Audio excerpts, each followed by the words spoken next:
Hiya, hiya. So today I'm going to talk briefly about the miracles of healing and what it was that made me think I wanted to write this book. So if you follow me, you'll know that I write case studies. I generally aim to do two a month. I don't always do two a month, but when I do case studies, I base them on client experiences. So I talk about the client's before story, what I released in the healing report, and I talk about the healing report, and then I talk about the client's after experience. And I do this, as I say, at least once a month, and I've got quite a body of work now around this. So the reason that I chose to go into a book form was because I have lots of clients who don't send me messages. They don't send me text messages or email messages. They tell me verbally what their experiences have been. In between, when I get to the next session, or they might phone me and they might say, guess what happened? So I don't necessarily have that content to build, that I do have to use to build case studies on. So when I write the case study, I always use the content which the client has sent me in text form. Whether it's an email or whether it's a text message, whatever it is. So these stories are stories that don't have that underlying text support, if you like. It was all given to me verbally, or phone call or something. So and so these are kind of like the overspill. I wanted to talk about these because I think these are amazing stories, but I didn't feel that I could make actual case studies out of them. So there's a couple in here which I've got in other places, but most of these are new material or different material to what's in my case studies. And I'll just have a quick flip through the book and just tell you some of my thinking as I go. So the first one is, so it's all about the emotion code and the body code, right? And what those modalities are and why I think they're so amazing. Then I talk a little bit about energy healing, specifically how I seem to channel healing and what happens for me. Then I've anonymized each one of my client names in this book. So Ariana's heartache. This is a common thing, people, relationships, feelings. So Brielle's divorce, same sort of thing. Relationships, feelings, what happened after the relationship broke down. In terms of Brielle, it was how her children responded. Her children were very attached to, obviously they were very attached to their dad, and the breakup of the marriage affected them a lot, and it essentially affected their digestive systems, and all about what happened to them, and what happened with the healing and how they felt afterwards.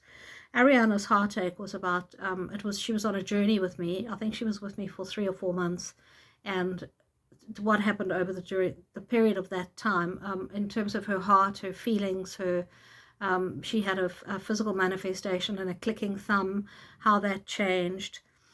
Then Evelyn's sugar habit, that was a great story. I love this one. This is one of my best, I think. I just think it's a lovely story. How it was like switching off a tap for her. Within sort of days, she had stopped doing what she was doing, in terms of stopping at the candy store on the way home from work, stopping keeping sweets and lollies in her pocket, stopping when she got up to go to the loo tonight and had a drink, stopping drinking fizzy cola and started drinking water instead. This was a lovely, lovely story. I was thrilled with her results. Then I talk a bit about what is an emotion, Jane's headaches, and this was a lovely thing, because what happened at the end of her story is that she went to see her iridologist. And iridologists, as you may or may not know, are those who look at our eyes, and they look at the rings around our pupils and our irises, and they say they can determine from the rings what life events we might have had in terms of trauma to the body, physical illness, and so on. And what he picked up was, he said, you haven't got headaches anymore, because the rings in her eyes had changed. So before the healing we did with her, she had the rings around her eyes, and then after, the rings had gone. And I thought that was a wonderful story. Okay, Helen had an underactive thyroid, and she was meant to go on meds the doctor prescribed for her, but she didn't agree with them. They didn't suit her, made her feel ill. So the story of how her thyroid responded despite her not taking the meds. We've got band around the heart, which is often indicative of heart walls. People often come to me with palpitations and they have a band around their chest. They find it difficult to breathe, or they have palpitations. And this is an example of that. The first thing I say to these people when they come to me is, have you seen your doctor? Because I believe that you need to speak to your doctor about this, and then only seek alternative help. Abuse, childhood abuse, this responds very well to emotion and body code healing. What I've found with many of my clients, and there's been no evidence of this scientifically, it's been anecdotal evidence, is that in terms of our brains, what we tend to do, as far as I understand, with brain plasticity, is that if we have a traumatic childhood memory or a memory that we revisit that makes us feel unhappy, what we do is we often revisit this memory, and because we revisit that memory, the synapses that we lay down in our brain, we lay down very strong messages in our brain. So what I talk about is we build a six-lane highway which goes to that event. And what I've found was so many clients come to me and they say, I thought about the abuse that I experienced when I was a child, and it no longer affects me the same way. I don't respond to it the same way. I don't have that rush of emotion, that rush of feelings, that rush of horror that I had. Or I've had someone say to me, that she worked with a colleague who she felt had really screwed her over in business. And once we had done the healing, she was able to be very neutral about this colleague and to think about her colleague without feeling that rush of resentment. I had a woman who was attached to a fellow who was very bad for her, and she followed him to Fiji, and she was in this relationship, and she knew he was no good for her. And once we'd worked with her, she was able to detach. She caught a flight the next day. It was amazing. I did a mini session with her. It was just astonishing. And she caught a flight and she left Fiji and she went back to Australia. And she was able to let him go. She was able to completely detach from him. I think these are all examples of brain plasticity. As I say, I have no scientific evidence. I only have anecdotal evidence. And so this abuse story is much like that. Okay, there's sleep. I helped a chap in America with sleep. Bariatric surgery after effects. This was a lovely one. She had bariatric surgery to help with her weight issues, and after her bariatric surgery, her whole stomach and digestive system and all parts of her body were just in a state of real disarray. And she was burping and she was gassy and she was flatulent and she had stomach rumblings and bumblings, and she just was awful for her. She had severe discomfort, and from a social point of view, it was so awkward, embarrassing for her. So that was a wonderful thing to be able to help with.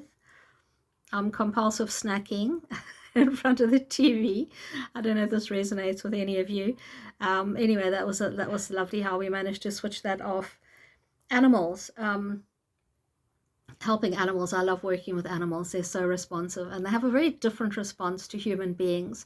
So animals tend not to have feelings of things like, look, I mean, this is so far to date, I haven't worked with animals who've had the following sort of feelings of jealousy, humiliation, peeved. I work with animals who have feelings of anxiety, love unreceived, vulnerability, lack of control. Low self-esteem and self-abuse are not, they don't seem to be emotions that animals trap. This is my experience so far. That may change, but I love working with animals because they kind of seem to be less complicated than human beings, and they seem to respond so quickly and so easily. So this, I talk here about mim and floof, and also animals' fear of fireworks. I do that every year, and I'd love to help your cat, dog, parrot, horse, iguana, whatever. Keep an eye on my socials. I love helping animals. I do it as a free service, as a way to give back to the community, and I have some very nice results. Morning sickness. This was a lovely one for me. It was a first for me. I'd never experienced this before. I did this fairly recently. I think it was in the last year to 18 months, where a young lady came to me with morning sickness.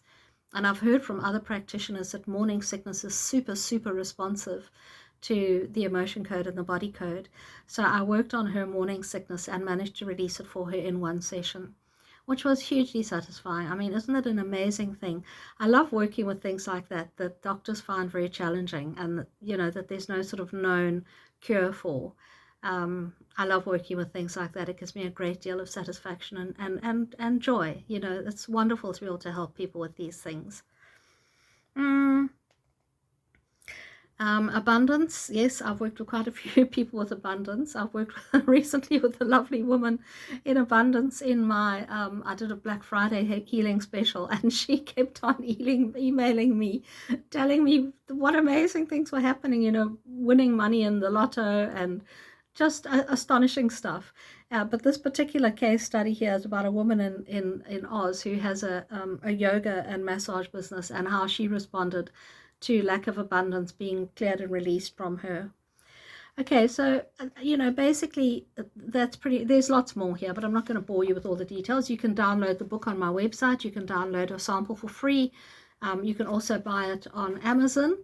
And this is just an overview of some of the things I talk about. And yeah, I just feel so lucky and blessed that I can do this work. I love this work. I love this work.